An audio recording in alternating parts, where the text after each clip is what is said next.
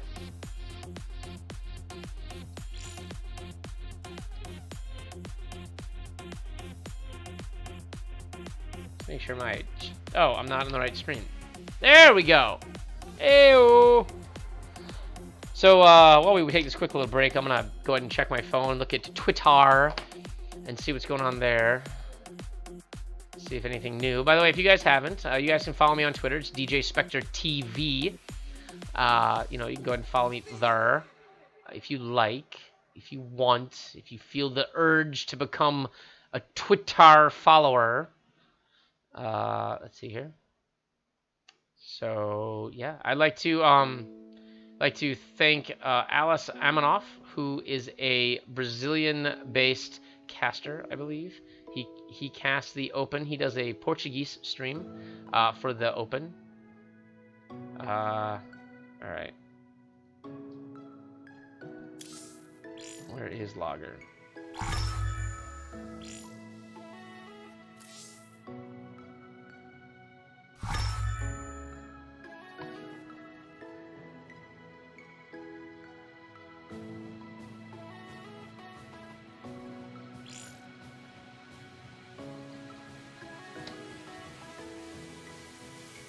Alright, so they're going to go ahead and do vetoes.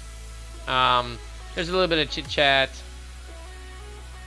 Talking about, it's like, I'm going for Flood. He knocked me down in the lower bracket. He's going to get my revenge.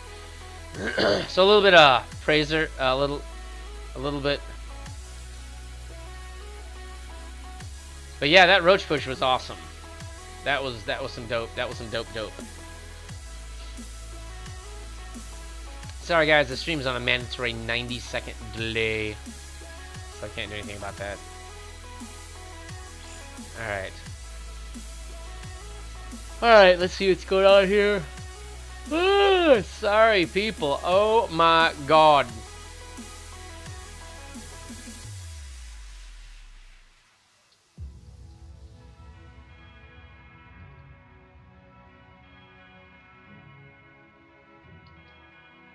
That's a good song.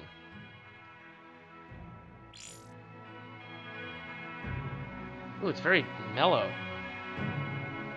I'm about to type this down. Write this down. I've got a file. I like these bells. I don't know why. It was just me.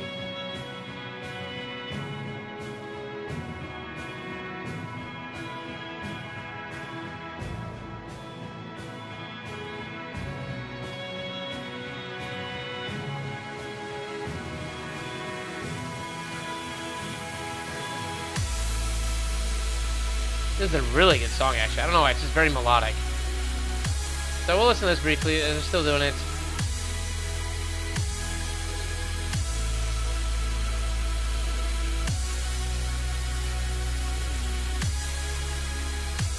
So it looks like I'm actually going to have a co-caster, ironically, use one of the ESL admins. So I'll turn this down so you guys can actually hear me, but it's a good song. Like I said, very melodic.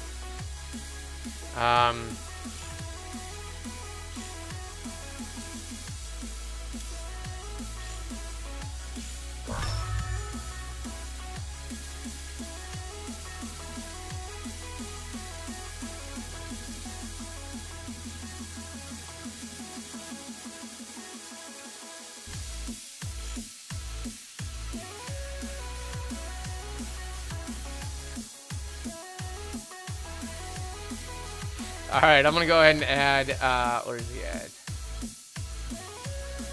Oh, Scarecrow. Let's do this. Alright, I'm gonna prep my stream for incoming amazing.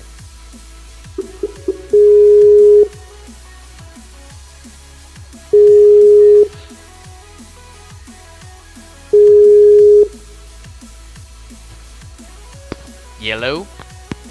Hey mate, how you going? Hey, how are ya? Give me 1 second. I'm gonna turn that down. Do you want your camera to be active or no? No, mate, I don't have the web camera here anymore. Alright, no problem. By the way, guys, Scarecrow, welcome to the stream. He is an ESL admin who keeps all of us little bratty little fart knockers in line. And he also is a part-time caster along with his fellow admin, Bloody Rafe. They are both from the opposite side of the world, so I don't know how these people manage to admin this thing when it's probably like 2 o'clock in the morning tomorrow or something for them. Not that bad, it's 9 o'clock usually, or 10 o'clock in the morning it starts. Okay, so this is like approaching what, like 2 or 3 in the afternoon for you? Yep. Okay. Well, anyway, give him a big shout out. Do you have any social media that you'd like to give a shout out while they finish their vetoes? Oh, I haven't really thought about it, but you keep an eye out on Team Liquid. I'm usually posting stuff about big tournaments like the Gauntlet Cup and everything like that. And we've also got a whole list of upcoming tournaments like Red Bull next week. I'll be admitting that as well.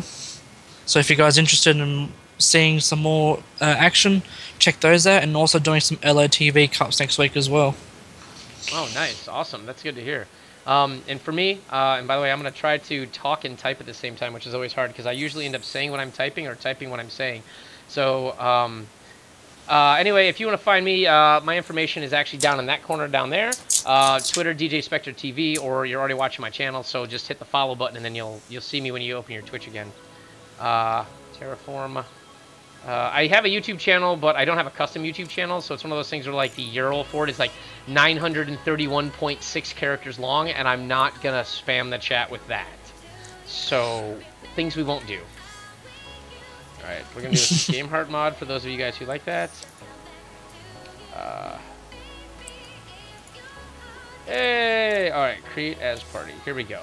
I will not full potato this, and I feel bad. Pastor's computer crashed 4 times during the stream.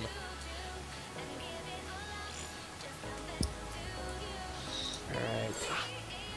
Okay, close that, close that. Alright, let's put Logger, Chloe. There we go.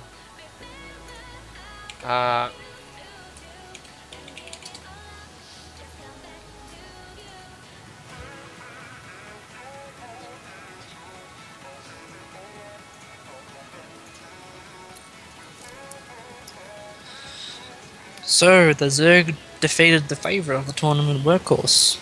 Yeah, I was really impressed. I mean, his mech strategy was ridiculous. Like, he went the same build every game and almost made it.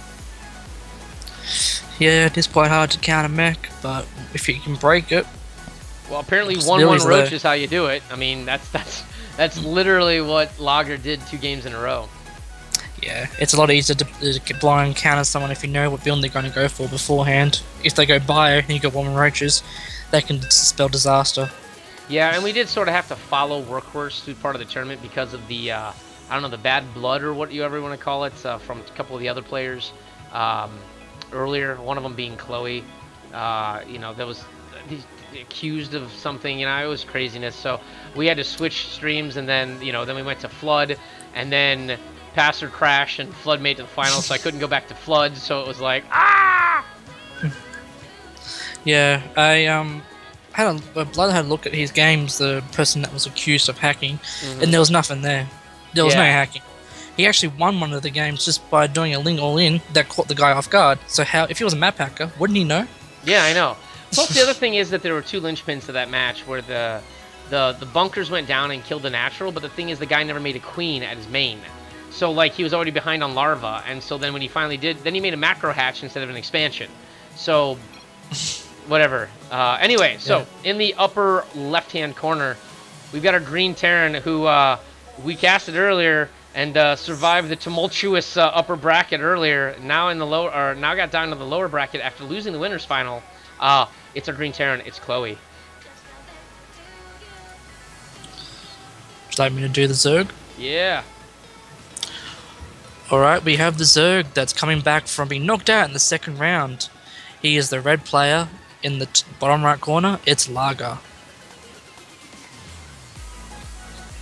Yeah, you know what's kind of fun is when you see people's names in the like on the sign-up sheet, and then you see their names in game. It's like sometimes they're like radically different. Like I one time saw someone in a different tournament where it's like their name, like their online name was like something like Happy Guy, and then his name, like his in-game name was Boobs. I was like, okay. But anyhow, so looks like Chloe is not doing anything too. So wait, I take that back. I was about to say not sneaky, but what do you see over here? What do you see? What I see? Yep, I see it. 2 racks.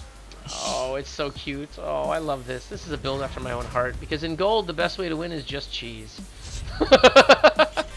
So many of these Terrans have been doing 2 axes. Even in the BSG, according to Blood, they've been doing 2 axes at least 1 game every series. Oh, wow. Well, here's the thing: is that like at least in the ESL, at least these tournaments, because there's a lot of best of ones. It's like a glorified ladder match, right?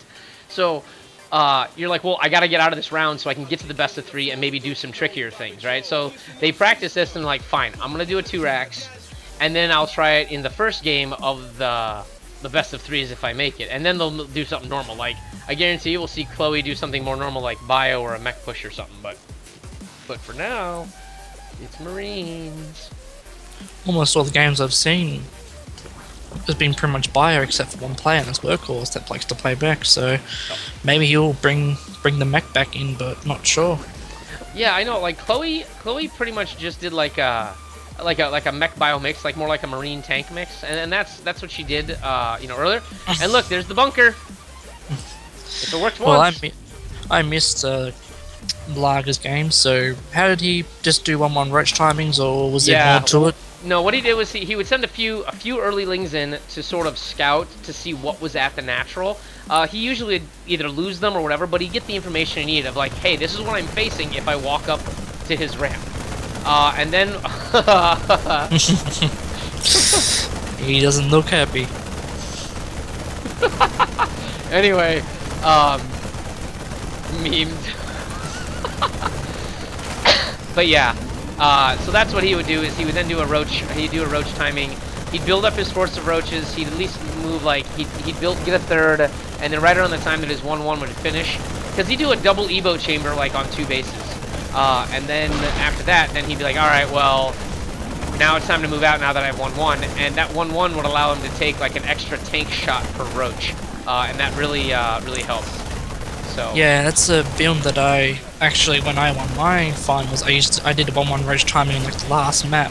You know, it's a very strong build because if it's not scouted, the only way to counter is to have a very defensive position with a lot of tanks and sometimes banshees. If they don't have that, what can they do? yeah, exactly. And so the spine crawler is going to go down. He's repositioning it. The ones, if he can get a transfuse off on this one, he'll be okay. But the spine crawlers now are going down. They're both going to attack this bunker. The SCV is actually gone now. The broodling's actually doing a surprising amount of effective work there. Holy cow, you don't see that very often.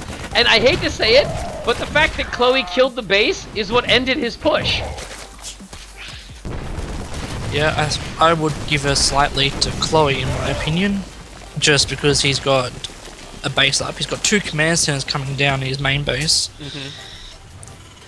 And Zerg's link speed, but he's got nothing else. There's no Baneling Nest, there's no Roach Warren, so he's not going to be able to put any pressure on.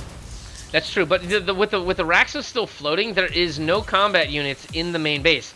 Like a quick hit with Zerglings might be able to like chip away at this wall before a Marine pops, because it does take, I think, it's 25 seconds for a Marine to build. So right now, you know, he's got the money to go ahead and populate it, but he really needs to get these Zerglings out and moving. Go! I'm trying to like move the screen to like drag the combat units with me, but yeah. But he's just scouting now, he's not actually going for the attack, so he's lost his chance putting pressure on. But you know what, he doesn't know where the racks were. That was the thing, is he went looking for where the barracks were, but the barracks had been lifted off and floated home. So, you know, he also wanted to scout his third to make sure it was safe to put a third over here, which is not a bad idea considering he just got proxy 4 bunkered. Like, I don't know, I thought 4 is a little excessive. It's kind of like when you see like a Protoss cannon rushing. He pretty much didn't want the Zerg to counter-attack. I've versed this build several times as well. It's where they pretty much want to wall it off so they can't be counter-attacked. Because counter-attacking pretty much can end the push. Because he was stopped with the wall off, he had to pretty much have all his units at home and try and defend the push. And he did defend the push after losing his hatchery, but the damage was done, as you said before. So yeah, and Chloe's in a position though where even though she's got like these 3 little pretty command centers, she's now oversaturating her main. And with a third base now being fully functional in its correct location, Logger now can begin the process of upping his tech. He's got Zerglings here to prevent this base from landing. And you know, the Hellions are eventually going to be produced to sort of deal with these Zerglings down here. But this is going to delay his ability. With 3 more workers, he's at maximum saturation for his main. Anything more than that, and it's probably hurting him more than anything. So, you know, sending the Zergling up to scout, make sure that he's not moving out. That's a good thing. The base is still not there. In the meantime, you know, we see the Roach Warren coming down. We see the Baneling Nest coming down. And you and I both know what's coming next. yeah, this is going for a Roach Baneling attack, but he's still making a lot of workers. So I'm not too sure if he's going to go, layers down, so he's not going for the Roach Baneling attack yet. He's delaying the push, which will give the Terran a lot more time to actually defend and even put some pressure on, because combat units, look what he's got. He's got a small group of lings and a couple of queens and spire crawlers. And spire crawlers are not mobile. And the queens are, even though they're quick, they're like, you know, 4 times quicker on creep than they are off, and they have and they outrange, you know, Hellions. The Hellions can just zip around so quickly. Even with the spine crawlers here, you can like literally just move like around the one behind the natural and into the main with no opposition. And well, you can also have a barbecue. Yeah. You can also use the mineral lines as a wall off for your Hellions. You just go behind the mineral lines and just snipe the row of drones. I can say I've done that many times, and I love the smell of roasted drone in the morning. Yes, something I've been investing on the Korean server a lot lately is the Koreans love to go for, if they go for mech, they go for aggressive mech, and instead of opening up with a barracks or something, they'll go for gas first. And go straight into Hellion drops, into Hellbat drops. Well, you know what the thing is? That 4GG is sort of like the epitome of that, if you think about it. Like, that's all he does. Like, no matter Protoss, Zerg, Terran, whatever, he opens Hellion. He's just like, I don't care. Like, I can do this build in my sleep because I'm going to do it to any race, any build. It's like, proxy, rush, Oracle, Hellions. That's the solution. This is interesting. He's going for 1-1 roaches, but he's also got roach speed and baneling speed. Most people that get for baneling speed, they usually get for the +1 attack for the banelings. Well, maybe he's because he wants his army to move together as one cohesive unit, and without that, the banelings kind of lag behind. Oh, I do understand that. I'm not just sure what he's going for. Is he going for more of a roach-centered army? Is he going for a roach baneling? Because baneling upgrades are a bit better than roach upgrades, if you know what I mean. You mean as far as like the attack upgrades, because they tend to do splash damage and use more? Yeah, the upgrades itself scales better for banelings over roaches. Like, roaches will get 2 extra damage, that's how much they get for each upgrade. Where banelings, they get about 10 more damage per upgrade. Oh, okay. And they do about 10, 15 more damage on buildings per upgrade as well. Oh, and here you go. Look, you see the Hellbats, but the Hellbats now are within range, because if you look at the Hellbat, the range on those things are only 2. The Roaches, this is one of the few times where the Roaches outrange the Hellbats. Now, this composition is going to be difficult to do, especially if he gets a good concave with it. The Marines go down, they get pulled up into the medevacs, but it's just not enough. The Roaches are engaging and taking out these Hellbats, because they don't have Blue Flame, they aren't going to be able to do much, and now suddenly these Roaches are on the move. The upgrade, let's see, where's the movement upgrade? The movement upgrade actually finished, so these are actually fast Roaches, but because they don't look fast, because I'm zoomed way out, and they're not on creep. Have a look at this, it's got a 50 supply lead for the Zerg, a 4th base on the way, +2 and a hydrogen down, and he's got no way of defending this Roach push without taking severe damage. Yeah, I mean, short of investing in a tank right now, which he doesn't even have a factory with a reactor on. He's investing heavily in bio. He's got 6, he's got 6 factories, 7 factories down, and the Roaches are just going to town, and he's not moving the Marines into position. He needs to re-stim and quickly take this out. The Roach reinforces the back, though, unfortunately, is going to pick off the depots, and he might actually be hurt on supply once these depots die. No, actually, no, never mind. That will not be a case. These Marines, unfortunately, get an amazing concave. He lifts them into the base. He's got a bunker up there, but he doesn't have any Marauders whatsoever. He's got 3 depots at the front. Unfortunately, one of those is a high-yield depot. These Roaches are now they're making the kill shot, I think, right now. Even if the Roaches all die here, the worker difference is ridiculous. 69 drones to 24 SCVs. Wow. This is just pretty much an endgame move here. There's no way to get back in this, even if he holds off the bush. Yeah, and it's pretty tough because he keeps reinforcing with just a few Roaches at a time. But the thing is, he's reinforcing faster than they're able to be killed off. I mean, he's doing a good job, like, trying to kite him, but he's got his medevacs over here off to the side for whatever reason, and he's not. There he goes. Now he brings him back into the fight, and they are healing the units. The one Marauder dies. He basically has. He's got 3 Marines being made, and 5 Marines being made, and 1 Marauder, but there's just simply too many Roaches, and GG. Also, looking at the resources, the Terran had no gas mining, so he had no gas left, so he couldn't make a single Marauder. Oh, that's okay. Oh, yeah, that's right. I'm looking at 10, and you need at least 25 for Marauder. Yep. So game 1 goes to Lager in that series, proving that Roaches are nothing to mess with, brah. Let me get this going. Awesome. So that's actually really impressive. So, so I can't remember, what race do you play, Scarecrow? Me, I play Zerg mostly, but I do play a bit of Terran on and off. Terran's your off race. That's an odd combination because the mechanics are so radically different for those two. Yeah, I know. I did have Protoss as an off race, but I just didn't like it. It was just too boring. I kept looking at PvP and I used to fall asleep pretty much playing that, so I went, okay, I'll play Terran for a bit, and I learned how to play mech, so I went, okay, that's good. So I can play mech. I play mech in TVP and TVZ, and I played Bio for TVT. Yeah, and when I go, Protoss is my off race because they're very similar in, at least as far as like mechanic as Terran is, and it's just DT rush every day, all day. And in Legacy of the Void, I only make battle cruisers, so. Did you want to make me? Did you want Oh to make me? Sorry. Yeah, I didn't know they were ready to go. Sorry, party leader. It's all good. The next map is Coda. Okay, yeah. I wasn't sure if it was that or they vetoed Dash though. Interesting, They especially vetoed- for a TVZ. Let's see, I thought they vetoed Dash. Let's see here. Second map. They didn't actually pick a second map or the last map. Let me look in the party chat to see the vetoes. Moonlight was vetoed. Coda.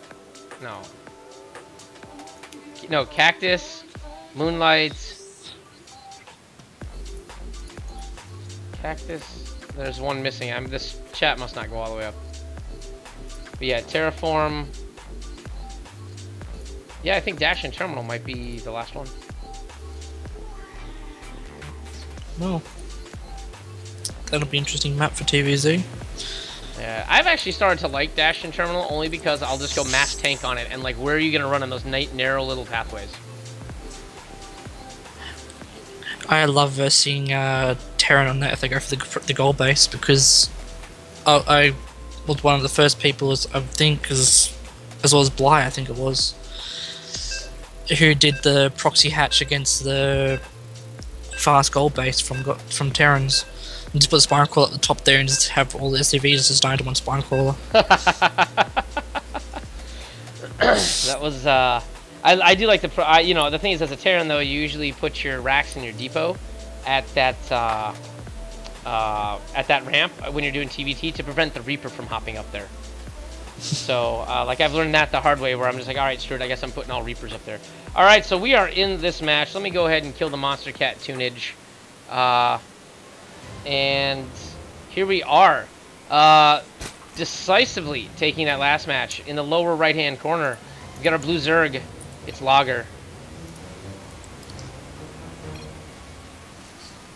In the top left corner, we have the Terran currently down one game. It is Chloe. I'm guessing that's how you pronounce it. Well, it's like Khloe Kardashian. That's how she spells her name, so sure. I'm gonna assume it's a guy, though, because every time you think it's a woman, it's never a woman. Never. Not in this game. But no, there is, just so you know, your mic gain is up really high. It's not like too loud for me, but there's a background hiss. So I think it's from your mic gain. I might be able to turn it down in Skype just her. In Windows, they have a mic boost thing, and that always tends to bring up background noise. So maybe that's it. Let's see here. Where is...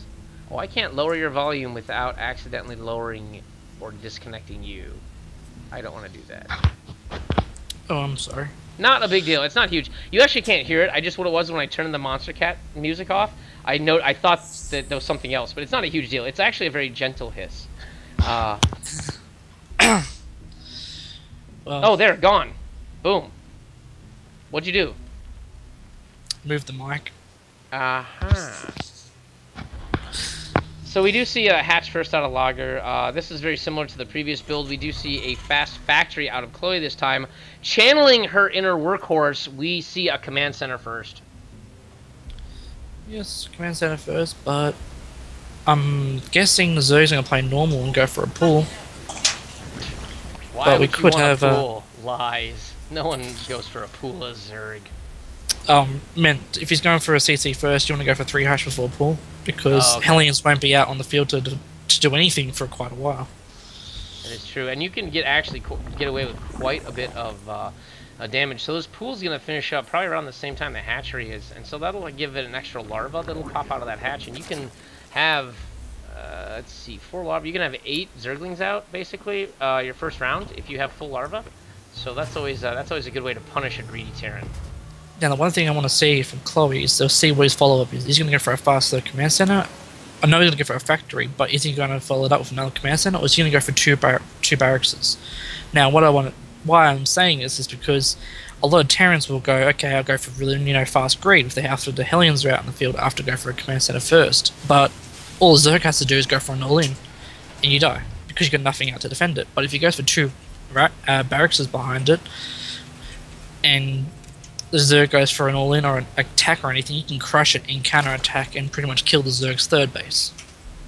Yeah, and that's the thing. But so far, I don't see that. Looks like you might be saving up for the factory, and I think that's what's going to happen because he moved the worker right when he got it, and there's the factory.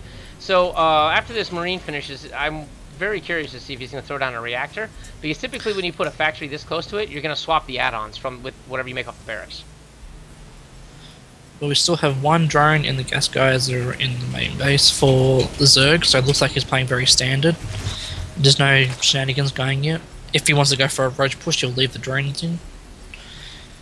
Yeah, because he'll need the extra gas to be able to do that initial 2 production cycles of roaches. And look, There it is. There's the reactor. There is the factory. So actually, he timed the reactor very poorly here. So it's actually going to take another 15 to 20 seconds for that reactor to finish before the factory is ready to go. So not very still, good. he's still mining gas, or is he going to go for a starport, or is he going to go for stim? You know, whenever I do this build, it's always so that I can have the flexibility of pumping out. So what I usually do is that's what he's going to do. So he's pumping out the... So he's going to switch to a tech lab. He'll pump out 2 Hellions, then flip the buildings and make tanks and Marines. And the thing is that you need the extra gas for the tanks because the tanks cost 125 a piece. So what it is you're banking gas now. You'll get the first tank, and then by the time you're ready to make your second tank, you now have a second gas, enough gas to make the second tank off of only a single geyser. Oh, he's not doing it. He didn't switch, so he's going for a bit more Hellion aggression, actually. And he did choose stim instead of the tank. Well, this is interesting. He's going for 2 evolution chambers in his second gas geyser very quickly, before even making any drones for his third base. But he has no units on the field for the Zerg. He's gone for 3 gases. Wow, he's really banking up the gas really quickly in a Roach Warren. And where's the... Oh, there's the Roach Warren. It's coming down, but it's not going to be in time for this. This one Queen's going to have to be the hero Queen. 2 Hellions will not kill a Queen. You really need 3, but it looks like the 1 Queen is going to be enough. The evolution chamber wall off there gives the Queen the ability to sort of cut off the Hellions as necessary, and the Zerglings will be able to do some necessary bonus damage if he can keep them alive. I think the Terran's completely misreading this. He does not know there's going to be another Roach push. He still thinks it's going to be Ling Bainling. Yeah, and that's the one thing about using Hellion. You've got to get it in the main. Even if you lose a Hellion or 2, you need the scouting information. The Zerg forgot his lair, though.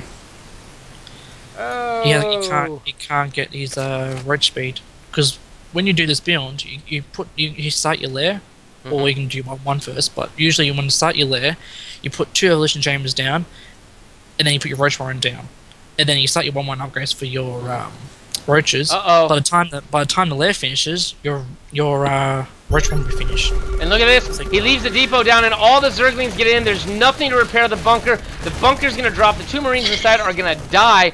And it's literally Zerglings versus 2 Marines and workers. He lifts the barracks to try to drop down. That's a good thing.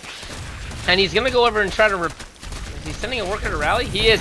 The Hellions are brought back from their little scouting mission, and they're going to roast these Zerglings. But the Zerglings have done the damage. They've stopped the economy on this base, and unfortunately, they're all going to die. They'll do what they can against the Hellion. They do get a Hellion for their efforts, but the damage was sort of done against Chloe here, where the natural is no longer mining. There was a lot of mining time down. There were some drones sent over here, and the roaches that we talked about are now out on the field, albeit slow roaches, though. Even though he did a lot of damage, he's still behind on worker count, the Zerg, so there is that. But the 1/1 timing is how 1/1 roaches are now upgraded, and they're moving across the map right now. Lair's halfway done, and I don't see anything out to defend this push. No, I mean, like, you could usually, I mean, there's Widow Mines would be a good idea because there's no overseers. He is getting combat shield, but the combat shield is going to take a really long time to finish. I mean, we're talking like another 90 seconds before that happens. He kills the rocks, which is a terrible thing. The Zerglings come up here. Stim goes down, but he doesn't have any medevacs actually to heal the damage from this, and he's supply blocked. So we try to bring out a Marauder to help with this, but there's just nothing there to help. He's got another depot, or I'm sorry, that's another bunker. He does throw down 4 depots, as all Terrans tend to panic. I mean, he's got an orbital command that he could probably drop and make one of his depots like a high yield just for the time being. But in the meantime, he needs to be building a starport. He's got all these units queued up, but he's not making any additional buildings, and he doesn't have any building or any infantry upgrades despite having 2 eBays. Actually, he has 1/1. Oh, did he finish already? Yep. Oh, I didn't. So, sorry, I didn't catch that. Zerg and Terran are both on equal upgrades. Even though 2/2 started now for the Zerg, that's for roaches, hydras, missile attacks, of course. So, as we all know, Bio scales a lot better than what Roach Hydra does towards late game. So if the Terran can get to late game, I would give a slight edge to the Terran player, just because of how much stronger Bio is. Yeah, here's these roaches are pushing up. They're going to target fire the Marauder. The 1 Marauder goes down. The second bunker is going to go down. The Marines in there are just going to be cannon fire from the roaches. There are no more oh, he does manage to get 1 tank out, so this tank is actually going to be clutch here. It's going to protect the main, but it's not going to go ahead and protect the natural. So the infantry is going to have to deal with these roaches individually. He's got a couple marauders that are dealing decent damage, and the roaches actually are nicely cleaned up thanks to that very clutch tank that sort of forced the forced Lager out of what he wanted to do, which was run up that ramp. What I don't understand is why did the Zerg attack? He had 20 seconds left on his roach speed, and he attacked without roach speed.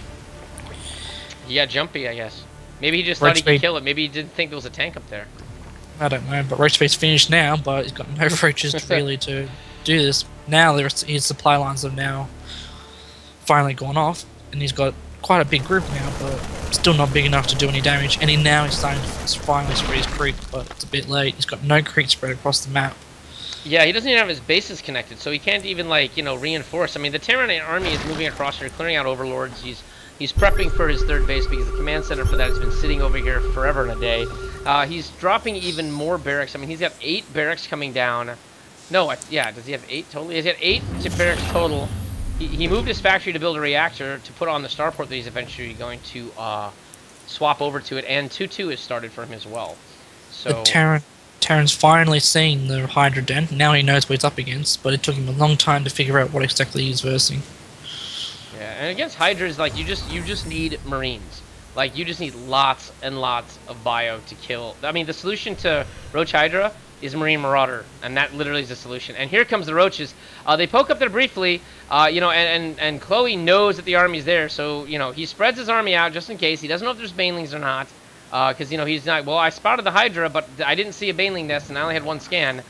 There is an infestation pit actually going down at the 3rd, and the engagement here is actually not fantastic. The tank isn't in range. I mean, he finally falls back to his tank range. He focus fires the command center, then goes over and focus fires the tank. There's a small surround with workers and infantry, but it's just not enough. He allowed the Zerg up the ramp instead of creating a concave initially, and now Lager has a ridiculous army advantage of 102 to 37. Absolutely insane. There is almost nothing that can stop this right now, short of a miracle. That was a 60 supply difference in that fight, and he tried to pick on the Zerg. That's never a situation you want to be in when you go up against Roach Hydra, is to be 60 supply down. I mean, he sends the workers in, and it's nice because the workers actually did take some of the cannon fodder and allowed the infantry to do its job. So the infantry did really well, but unfortunately the 2-2 upgrade for... Oh no, I guess their upgrades are even now, but they're going to go ahead and just pick off his economy, do what they can. He can reinforce cross-map as you see this massive flood coming across the map of Zerg. There is just absolutely nothing that Chloe can do. Unfortunately, this match is going to be over with very soon, I think, for Chloe. Valiant effort, but ultimately, this is the end. These 2 medevacs that he made, these are his only 2 medevacs he's ever had all game. He hasn't lost any. He made them so late, he had no units to defend. Yeah, and this is the way to go. Like, use the choke to your best advantage. You don't need a micro, just keep your choke going. You know, you're going to lose more otherwise. And so he tries to micro around a building, creating little miniature chokes in his buildings. I mean, excellent defense. I mean, during any other attack, I think it would have worked, but GG's called. 2-0. It's going to be a ZVZ finals. Oh my god. Seriously, my least favorite matchup in the entire world. You're going to have, like, a field day, though. Well, yeah, it's Zerg. It's a matchup I play a lot. Alright, here, let's do this. I have to hide my screen. Go here. Can't connect to BattleNet because I'm having a conversation with an actual human. Alright.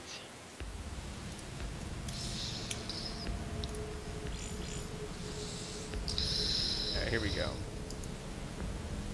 So, now I'm back in the party. I gotta get back into the ESL chat. Just in case. And it's the finals, people. It looks like it's gonna be the finals between, I think it's Frosty? Let's see here. No, not Frosty. Sorry. Where's the cup? Sorry, it is between Flood and, well, he's known in the bracket as Seamus, but he plays under the name Lager. So, which is appropriate because he's got the German flag. Might as well drink your beer and your flag all at the same time. So I hope Flood took advantage of the hour and a half between when he actually qualified for the finals and now and took a nap. So, because he's going to need it, because it's a best of 5. Interesting about these 2 players, when they first met, Lager beat Flood with a temple in the first game, and the next 2 games, Flood cheesed him out of the tournament, and that's why Lager is so annoyed at Flood, is that he got knocked out by 2 all-ins. Oh, but you know what? Isn't that what all StarCraft's about? It's either about like all-ins or cheese or something.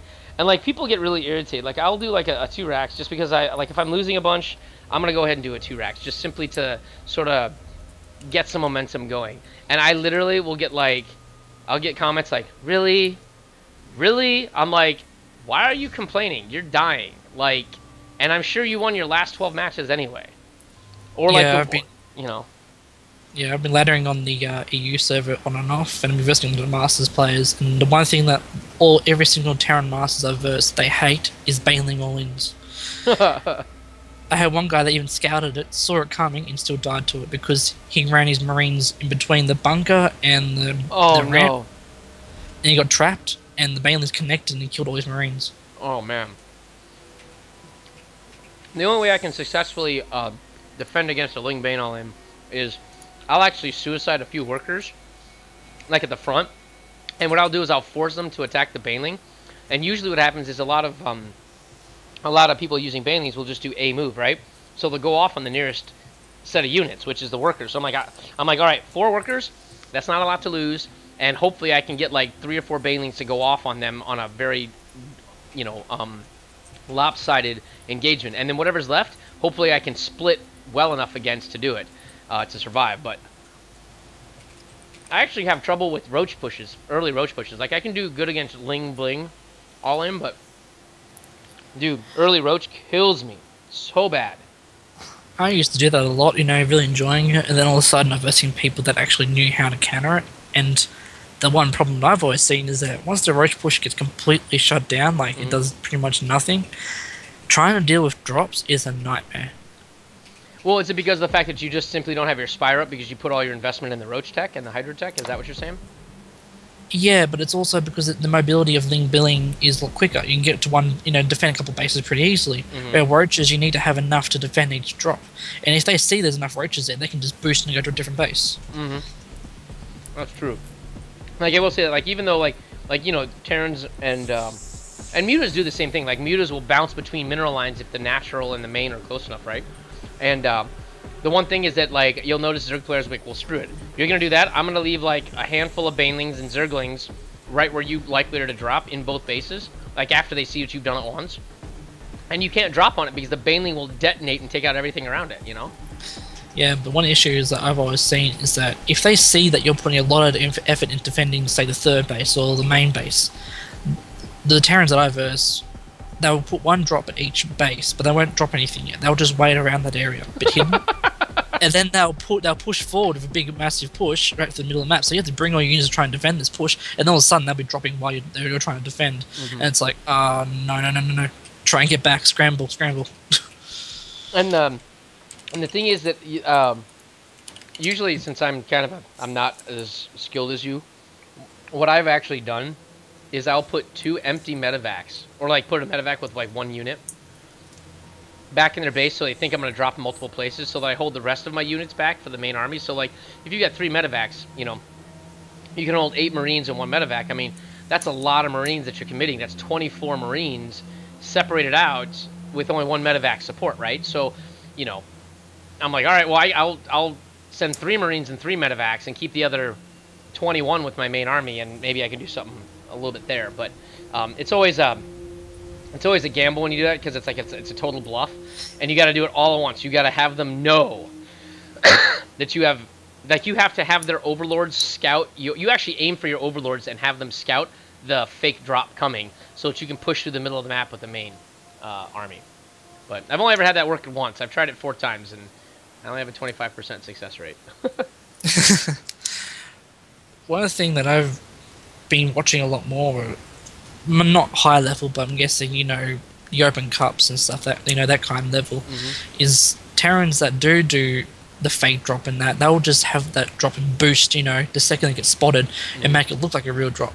And all it does is just pull the mutas out of position, and all of a sudden, you know, the other side of the map, there's a whole bunch of Marines that just charge through and, you know, kill all the aliens, kill the base, and then run away, and it's like, I was supposed to, you know, defend the drop and then, you know, kill you, but Apparently not. Apparently it was, I'm gonna drop on you, transition into lose my whole fucking base, to quote Day 9. Broadcasting the internet. Oh, Oslord looks like he's wrapped up the BSG. So it looks like the Bronze, Silver, Gold tournament has actually concluded. Who is our champion tonight in the Bronze, Silver, Gold, Scarecrow? Do you know? The BSG. Sorry? Do you know? Oh, you don't. I was gonna say maybe you had access to the bracket because I gotta go cut over there and leave our bracket and jeez. I want to say who won. Hold on. Let's ask the man who casted it. Wobbs. Really? Oh, nice. All right, we're going into. Looks like Terraform is our first map today. Whoops. Oh, well, it was gonna be the first map until someone fat fingered it. Go gadget admin. Thought I clicked on Coda. Apparently, Coda and Terraform are the same map.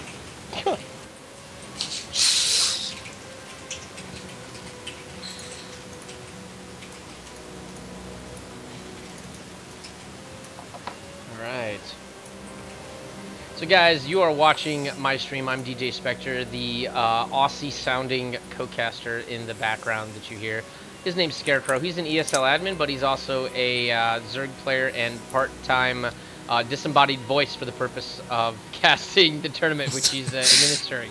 If you want to keep up with me, you can do it at DJ Spectre TV, or you can follow me here on Twitch. Why don't you give a shout out to where people can find you on the internet and things you do? On the internet, you can always follow me on Twitter. I'm pretty sure I've got my Twitter account going as under a Scarecrow. I've also do a lot of ESL adminning. Most of the tournaments I post are on Team Liquid or Reddit. So if you see an ESL NA tournament or America's tournament, it's usually under my name. So you can always check me out there. All right, so go do that. Go cyber stalk him like everyone else does. You know, like on Twitter, on Team Liquid, send him like little love notes. Be like, you're so cute. But we have a finals here, people, and it's a ZVZ. So starting on the right-hand side of the map, dressed as the single ugliest color Zerg could ever possibly be, it's our pink Zerg. It's Flood.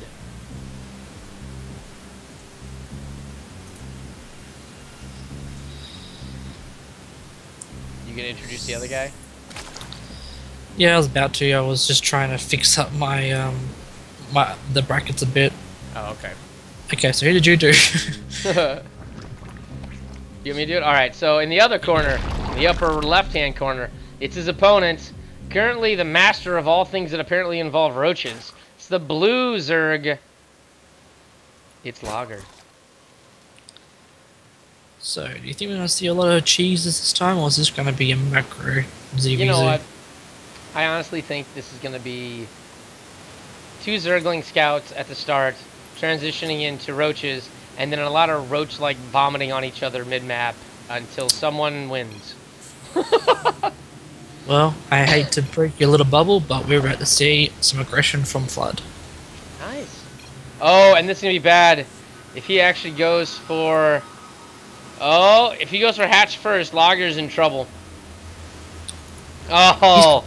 He's completely misread this. I think he's chatting too much is what he's doing. I mean, look, there's been 4 words said. They're just loving on each other. They're like, good luck, have fun, love, love. Get a room, you two. Anyway.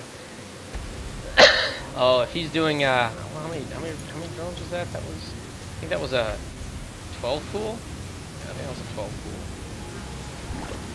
So we'll see. Does he produce the lings? And by the way, I didn't do this earlier. I need to do this now. We will go ahead and put a... It is currently 0-0 in this series. I apologize for not having that up before. I am still not used to the game hearts interface. But that is for Zerglings being produced. I'm pretty certain that Lager... Yeah, you can defend against 4 Zerglings with the worker number he's got, but it's going to be tough. Yeah, but speed's going to be done not too far away now for Flood, so it's going to be quite a hold. Turn it down. Well, what's he got? He's got 2 drones just sitting out here chilling. Oh, spine crawler, spine crawler. All right, he knows what's up. He must have caught it with the Overlord, or he's stream sniping. One of the two. He did very early drone scout before. So I mean, still that's very good. I mean, this is gonna help. I mean, there are, you know, a total of 12 Zerglings out on the map. I mean, nothing at the natural, but he's not gonna lose any drones. So he might be able to hold it with these Zerglings. And maybe eventually work a drone down here to go into a spine crawler. But for right now, 10 seconds. Here it is. 10 seconds until speech finish. And then this battle's over. So there's the wings. Here it comes. He's going to have to bring the spines down. But, oh, bad timing. The spines are out of position. They're going to get chewed up. He tries to move them to the natural anyway. Why is he doing this? He should have pulled back. The Zerglings are surrounding the spines. The spines literally have nowhere to go. The one's spinning around like a top. And wow. Rage quit. He's not happy. No, he most certainly was not. But, welcome to StarCraft, boys. Salt is real. Hey, by the way, and for the first time ever, my StarCraft didn't lag out. And I'm still in the party. Oh my god. You have any issues, have you? Oh, well, no, like, what'll happen, and I'm not sure where the choke point is, but every time I have a Skype chat going, especially if I've got a video, like another camera, I don't know, it causes my BattleNet and everything to just, like, not connect. Like, it doesn't crash the computer, but it just won't connect. And I'm like, why does it do that? So I even, like, upgraded my internet service. Like, I've got double the upload bandwidth that I had before. So there's a bottleneck somewhere else that's not on my ISP side. Oh, wow. Well, that's some salt. Element, come on, get your daily salt intake. You got to include the non-match part too.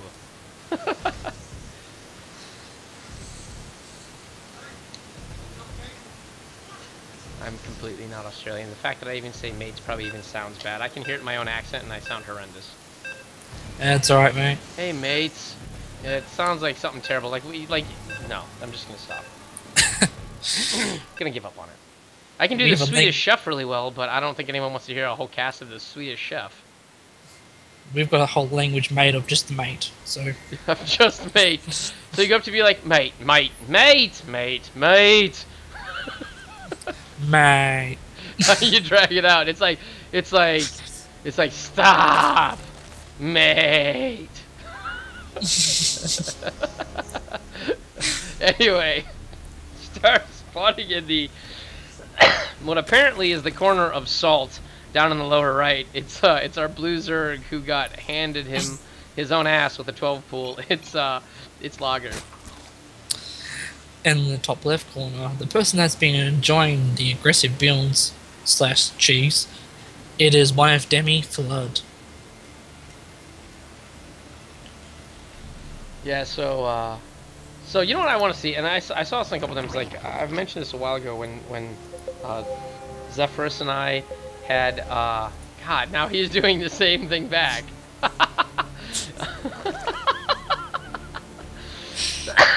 Zephyrus casted an entire ESL Open, North American Open. That was an entire thing of ZVZ. Every match we ended up having to cast was a ZVZ. Every pairing, every player. She's a Zerg player. She was even like, stop. And I was like dying. I'm like, please, just give me a Protoss. I don't care. I just want like a Zerg to make a pylon. That would make my day. I don't care. What? He's going a gold base. Okay, I give up on this match, Scarecrow. I don't know what the hell is going on. What's next? Are they gonna build a factory? I mean, come on. Are they gonna float their hatchery to the middle and just like I don't know, drop creep on each other till one of them suffocates? Like, come on. Well, there's no way. He's going for a gas first as well. He's dead. There is no way that Flood can hold this. No. Hey, look, his spawning pool started. And look, there's lings that are about a quarter away across the map already. And there's a baneling nest about to finish. You know, Yeah, I seriously think this is the single greatest build in the history of builds. I think what it is, you should just wall off your entire base with hatcheries. And then go fast muta. I wish you could do that. You know, just wall off a ramp or something with a hatchery and see so they couldn't get up. No, hold on. Overlords don't require any special tech to be able to drop creep, right? They do. They require lair. Oh, they do. Okay, I didn't know that. But anyway, there's 6 Zerglings in here, and they're doing a hold position like they can repair the hatchery or something. Okay, unique. Never seen that, but all right. I will go with it. 2 drones are dead. The fight tries to start. I'm pretty certain nothing actually happened there. These Zergling reinforcements coming from across the map. The other Zergling reinforcements coming from the gold base, and the Banelings are just being made in that other guy's base. So... And he hasn't moved any of his drones. He's going to be able to keep up Banelings. No. So he does get 1 Baneling off. The other Banelings... Oh! Look at that. 6 drones dead. There's a spine crawler. There's a whole position that's not going to work, and then that thing dies. So...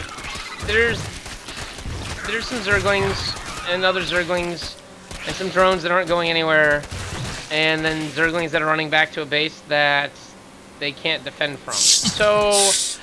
5 supply, 18 supply. You know what? I like this. This is good. You know what? I think we can wrap the whole series up in 15 minutes. Oh, I spoke too soon. No, hold on. It reconnected me. Hold on. Nope, not almost. You good? Yeah, I'm there. All right.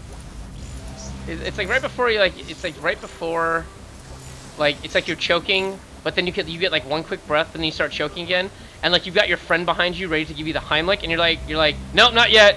Okay, do it now. No, wait. Do it now. No, wait. That match felt like. I don't want to be lobby host. Don't ever do that again. Don't ever make me lobby host again. Mom, please. What?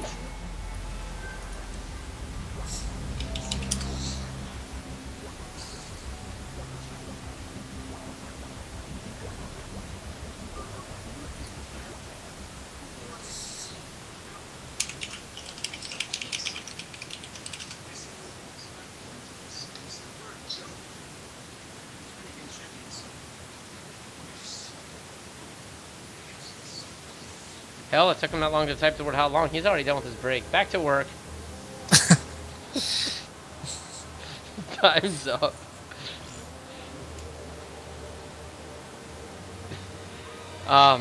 Anyway. Scene changer, full screen. No, it's back.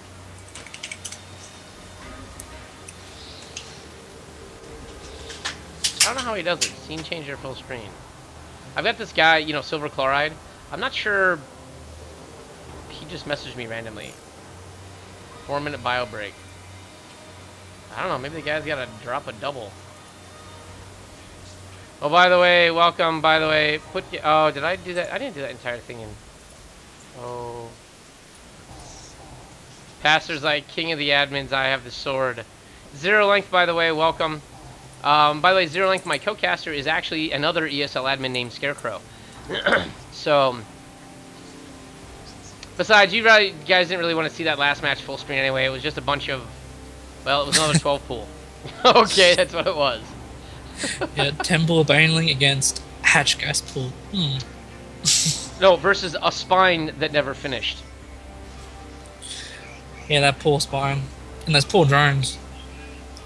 Those Baneling connections are just nasty. Too strong. They are too strong. But, so those of you guys watching, if you guys haven't already, go ahead and hit the follow button. If you guys are lurking in the background and you guys aren't able to chat, go ahead and get a Twitch account. It lets all of us casters, not just me, but everyone in the world that casts. You can show up in our chat, and you can heckle us and tell us that we're fat and we have too many zits and we should die. And that's okay, because I have a thick skin and better insults than you anyway. So, but join anyway, please. Hey. Or in a different order. Well, whatever. I gotta give them options. I mean, I can't give them like the Zerg opening for like options for my stream, right? Like the Zerg is like, well, you can make Zerglings or you can make Zerglings. I really wish that the Queen wasn't reliant on the spawning pool, though. I really think that Zerg needs to have an option to deal with either 2 racks or cannons. And I think that solution is giving the Queen, removing the spawning pool requirement for the Queen. So, and then I think Nexus should provide a power grid. Because technically it does provide psi though, right? So it should provide power, like everything else, like the pylons. They provide psi and power. And I think that you should be able to build a barracks without a depot. That'll be a nightmare to deal with. I don't know how. I can't do anything. I'm capped at 11 supply. So I can make like, so by the time I have enough money to make the barracks, okay, I either have ruined my economy and really can only make one marine immediately after that, and that's it for 3 minutes, or not 3 minutes, for like a minute and a half, or I can make the fucking depot and then make the barracks. But isn't the depot build time a lot faster than the barracks? So if It you make is. two So barracks the and depot- then the- make depot will Well, be finished by the time the barracks is finished. Technically, you could do both at the same time, yes. The thing is, you don't have the income to do that without the depot, because you can't make more workers than 11 workers, right? So Zerg and Protoss are limited to 10 initial workers. Terran gets the extra, right? So what happens is, even though we can go ahead and make it, we don't have the income because we didn't make the workers. And so by the time you get enough to make the barracks, you need the depot to be able to even make units out of it, which is the problem. If you want to continuously make workers, it doesn't matter. So, like, not having the depot, it's not really going to affect Terran, but not having a pylon could help Protoss because they make their gateway sooner. Yeah, I And guess wouldn't it be it's awesome to stuff make a deal- queen? It would be, but it'd also be a bit overpowered because be able to deal with Reapers a lot easier, and Yeah, but that's what the early queen's for. And that's what the early power field is for, so you can put a gateway down and get a stalker out quicker. Because you'd have your cyber core sooner, right? yeah, it's true. So I think those things balance each other out by removing, like, you still have to make a spawning pool to make zerglings. You still have to make depots to make your units, and you eventually still do have to make pylons to increase your overall psi limit, you know, and to put buildings elsewhere.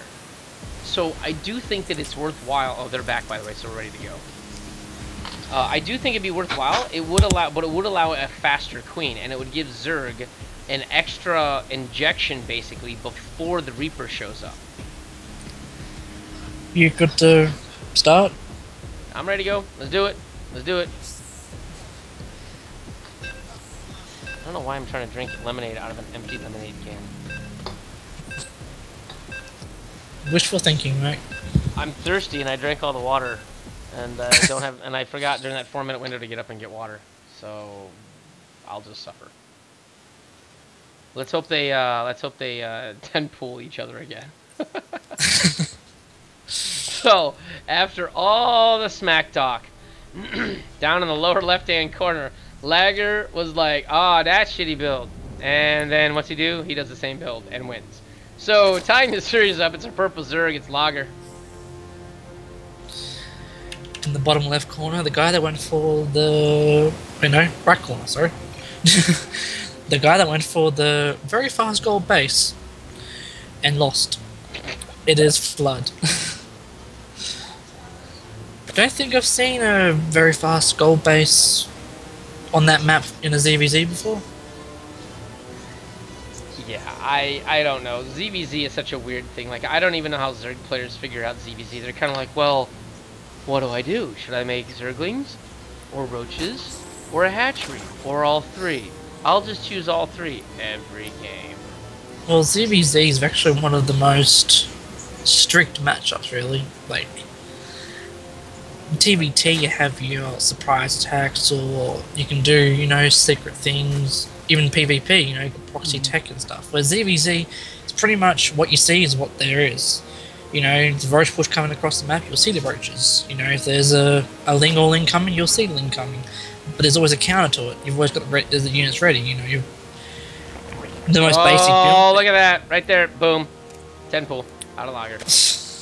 12 pool, actually. No, actually, that was a 12 pool. So the most basic build is, you know, hatch gas. Oh, sorry, hatch. Well, he's not pool just doing hatch gas. I mean, he's got the gas, but he doesn't have a spawning pool. Where's the hatch at? Where is Flood's hatch? He's mining gas and minerals, but... He forgot his pool. Oh And he made an overlord before he made his pool, swimming pool. Oh, Ooh. that's why. And he This canceled, is that's not right. good. Well, Flood, enjoy this, but you're going to get Rack City, Rack City. That's what's going to happen to you, man. I'm going full ghetto rap here. Look at this, he's lucky. Lager decided to go for a hatchery and then go for a queen. Oh my god. What is this matchup we're watching? Scare. Literally, I don't know. It's giving me cancer. But Flood hasn't even taken his third. Oh, he's natural. Now he is, but he's 100 minerals over. That's He's because got of the 100 Overlord. gas. That's because of the Overlord, because remember he canceled the Overlord? Yeah, but he's got 100 gas, but the spawning pool only just finished now, so about 30 seconds you're sitting there doing nothing with the gas. Oh my god, what is going on here? You know what, I like how their scouting has made a perfect square of the fog of war in the middle of the map. Well, it did up until they moved their Overlords down to the center. Now it looks like a tablecloth. But, anyway. Look at the difference in times. We've got one hatchery at 40 seconds, and the other hatchery is complete. So, I'll give a slight edge to the Lager here, because he has better tech. I got a better question. economy. So, when a Nidus Worm spawns, does the creep that appears around it, that can be built on, right? That's correct. Alright. I want to see a Nidus Worm and then like a proxy hat. And then like a proxy Evo chamber defense around the oh, hold on. Flood decided to say, screw it, I'm behind. When behind, send 6 Zerglings. Yeah, we can't go Dark Shrine. Yeah, I know. I was thinking about that. I'm like, wait a minute, I don't have a way to rhyme this.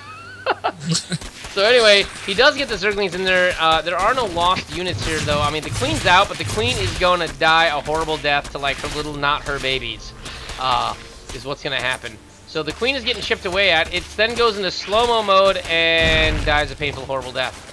There are now a dozen, or a half dozen. Oh my god, Lager makes 14 Zerglings to deal with this. The Queen's going to try to deal with as many as he can. There are a few more reinforcements coming across the map. There are a total of 8 more Zerglings being made, so this 14 Zergling is going to have to seriously hold. He needs some Queen action right now. Like, Big Mama needs to show up and handle her business. If Flood doesn't kill him here, he might just lose this game, because even though he killed that Queen, he has 9 less drones. Yeah, and here it is. Here's an engagement that's going to sort of decide the fate of it. I mean, was it 15 Zerglings versus 13? I mean, I know it's only 2 difference, but he's got more wounded Zerglings. And here, oh, there's a new Flood coming in here. The Queen's going to pop at right at the second. It's going to have to get involved. Move your Queens, lady! Oh no, Lager doesn't engage with the Queens at the right time. Neither one of the Queens are engaged. He doesn't have any creep tumors here to join it to help. And it looks like, you know, Flood is just taking this to him. The one Queen's trying to get out of the way, get back, prevent the surround. The drones come up to try to help, and you know, they're doing some good, but the Queen drops, and that's unfortunately it.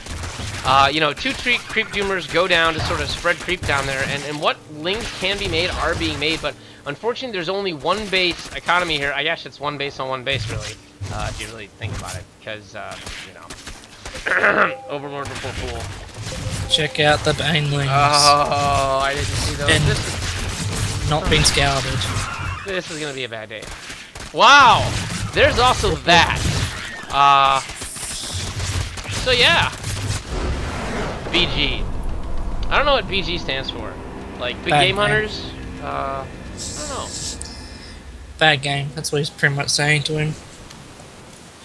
Well, at least that was entertaining. And I did it again. I didn't go full screen. Sorry, but you know what? You know what? Screw this. That's the second game. This is gonna be the game match. We're just gonna go do this. All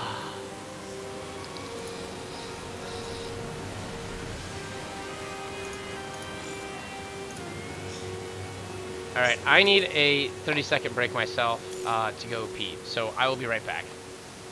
Keep the people worries. entertained. Yeah, I'll try.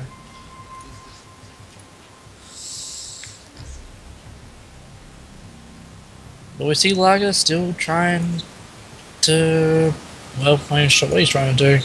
Being a bit rude towards Flood at the moment.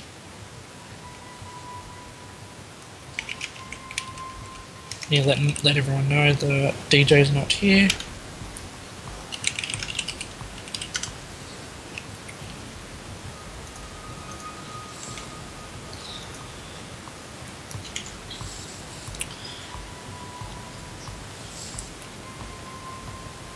So 3 games in a row. It's been pretty much all ZVZ all-ins and cheese.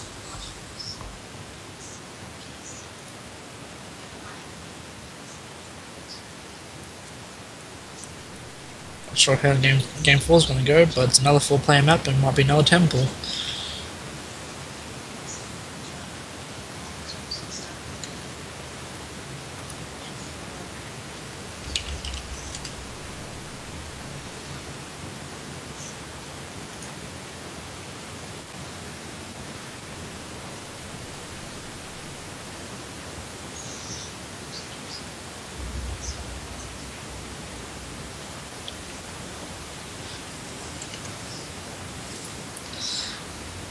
We'll just go through some stats on the players. I'm back. Sorry for that delay, peoples, homies, and internet geeks like us. This is only the second time that Seamus or Lager has been played. Like ever? No, like played in the North Oh. American tournaments. He only plays in Go for SC2 or other tournaments like that. Well, with the sorry, with the German flag, I would assume he would do the EU tournaments a lot. So, but I don't know if who admins the EU tournaments. To know There's a that. group that does EU and Go for SC2, another group as well. Oh yeah, I've heard of Go for SC2. Yeah, there's a big prize pool on that one.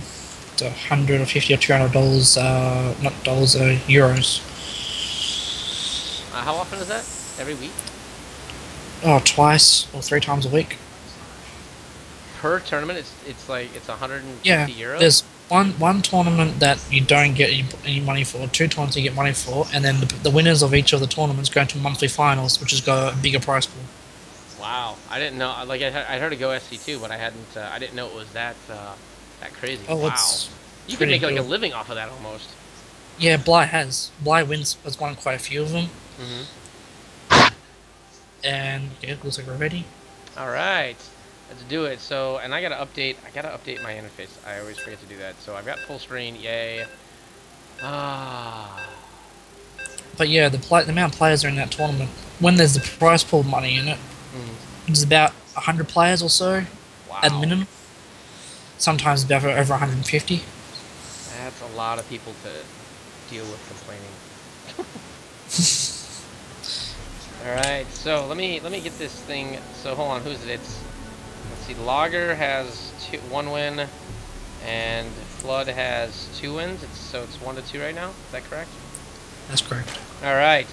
So currently irritating the snot out of his opponents. The pink Zerg down in the lower left. It's Flood. In the bottom right corner, we have the Zerg that is not too happy about the last few games, I would say. No. And it's the purple Zerg Lager. Or Lager, but there's no double G. And there's no umlaut, so it's not lager. So by the way, you know what's funny is that like, so I was looking at like one of those posters that says like, name your metal band, your heavy metal band, and you have to go through them and like, there's these different criteria, and one of them is like, how many umlauts do you want? Do you know what an umlaut is? First of all, before I finish this show. Okay, so an umlaut is the letter U with the 2 dots above it, right? Okay. And the umlaut is the 2 dots. So anyway, the way the German language works is apparently like most words only have 1 U with an umlaut in their whatever word they're saying. So the metal bands, really, again, is this the finals of the 10 pool? Really? Well, He's going anyway. for 12 pool. Oh, hold on. You see? Oh, look. And 14-14 on the other side, so Lager has got a complete Beyond Order counter to Flood. A blind counter. Nice. Well, I guess he just figures that his opponent's gonna cheese him again. So. Good guess. But anyway, I was looking at this thing for metal bands, and I'm only doing this because this beginning part of the match is kind of filler material anyway. And so there's one group that has, and because what is it like? It's like, okay, well, what's the theme of your band? Like religion, death, whatever it is, and you pick your religion. And then you have to like pick like whatever. And one of the last things is how many umlauts do you want in your band's name? And so there's only one band that's ever had 2, and that's Motley Crue. And I'm like, what? So I'm like, Motley Crue. So they have the O has got an umlaut, and the U has an umlaut somewhere in it, or whatever the E does. And I'm like, but then there's no word in the entire English language, or in the entire German language, sorry, that has 3 umlauts. And I'm like, I want to be the first band that has 3 umlauts. You know, I don't know why that was pertinent to this, but it was just something random fact that I was going to tell everyone. Interesting. It's an interesting fact. No, an It's like interesting you fact. want to break the record. I know. I want to break the German language the way Kim Kardashian claimed she could break the internet. I'm like, honey, you already had a porno. Not sure how you posing nude for a actual publication is anything special. So, anyhow, so blind counter. It looks like Lager's moving a bunch of Zerglings off into the ether for the Baneling counter. No, he wants to complete blind counter, because if he doesn't know there's any units in his base, if he actually moves those links into the main base, he'll be able to kill them by surrounding. But Blood's not going to have any of that. He's going to try and kill the factory. He might get a cancel. Yeah, maybe he might, but that Baneling nest has got about 20-30 seconds to go. So as long as Lager can hold here, he's got a second queen out now, and it's holding back. I mean, he's gonna have to cancel back, cancel it, do it. You know you're gonna have to. Cancel it. Oh no! Oh no! He gets killed. Oh, that was That's painful. a big miss. And on the other side of the map, Flood's got his base and finished. But I don't see a Baneling nest for Flood, so... No, but these 2 Banelings are not going to finish. There's too many Zerglings around it. And I believe this may be it for Lager here. He gets shut out with the power of the 10 tool. And... another BG. You know what? The salt is real. And you're going to laugh. We got through 3 games in 20 minutes. I was joking about 15, but we did it in 20. And don't forget, we had those 5-minute breaks. Yeah, actually, you're right. So, between me going to the bathroom, it actually should have been shorter. And the break for his mom. Yes, break for his mom. That was awesome. He's like, Mom, can I have a break? And you're like, no. He's you got what? still Just wet your knickers. You'll be fine. But it looks like Flood takes that series over with his mastery of the Zerg cheese builds over a very salty Lager. So I feel you, bro, Lager. I feel you. I've been there. I'm a Terran player. You Ling Bling Muta, I just die. That's all there is to it. Well, he's still going on about all the cheese and that, and he's not happy. He's still going off in the chat. I'm not part of the chat, so let's go back to the chat. Because you know what we should do is I should highlight that chat. No, not really. Well, we'll see. I don't know. He hasn't said anything. I must say it all smiley just to interrupt. I don't know what he said was, no, stop talking. The last thing he said was, well, a guy with no skill won the Plat Diamond Cup. Oh, here it is. It's for your benefit. GG. I played 10 pool 2 times, only macro all the other games. BG. He had a complete Beyond Order counter against Flood, and he didn't use it. Yeah, that's true. He didn't cancel his pool, and he didn't put out a 3rd queen. Not even that, like, he had more lava, he had a better build order so he can afford more lings and more queens, but he didn't build, didn't cancel the natural, and he didn't make any banelings until it was too late. I don't know, like There I we said, go. what's up with the salty Zergs tonight? Because this is the other one, because we had the other guy that was very, very frustrated.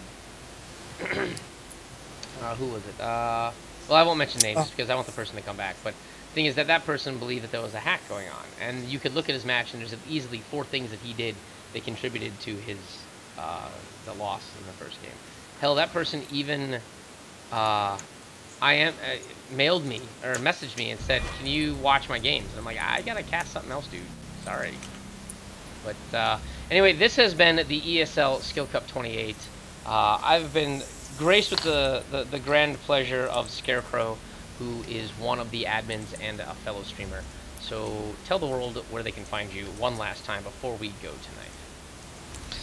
tonight. You guys can follow me on Twitter at Scarecrow101, and also just check out the ESL website. I'm usually making tournaments and running tournaments with Bloody Wraith as well, fellow admin, and we're thinking about also starting some Southeast Asia ESL cups as well. If anyone's interested in the SEA cups. That would be cool. I know that you could get that area is a hotbed for it, and you might actually be able to cast at a normal part of the day, like admin at a normal part of the day. Yeah. So. Nighttime. All Be right. nice So I'm DJ Spectre. This is the congratulations to our winner Flood, who mastered the 10 pool and 12 pool tonight to take a 3-1 victory over Lager. You can catch this tournament every Wednesday night at 8 p.m. Central Time, 7 p.m. I'm sorry, 8 p.m. Eastern Time, 7 p.m. Central Time. What is it in your neck of the woods? You said 9 o'clock a.m.? What the start time for this tournament? 10 a.m. is the start time for this tournament. Okay, so 10 a.m. is the start time if you're on the other half of the world in either Australia, Thailand, New Zealand, or any of the other Southeast Asia countries. It's right around that time. Otherwise, they have an open tournament for the North American one. That takes place on Sundays at 5 p.m. Central Time, 6 p.m. Eastern. And what does that make it for you? That makes it like Monday morning, right? Yep, 8 a.m. All right, 8 a.m. Monday morning if you're in Australia's neck of the woods. And then if you're looking for anything for me personally, I do my weekly stream, my Thirsty Thursday. This will be, I have taken 2 weeks off from that stream due to a trip to Mexico I took. So my first Thirsty Thursday back will be tomorrow. That is at 8 p.m. Eastern, 7 p.m. Central Time. Same time basically as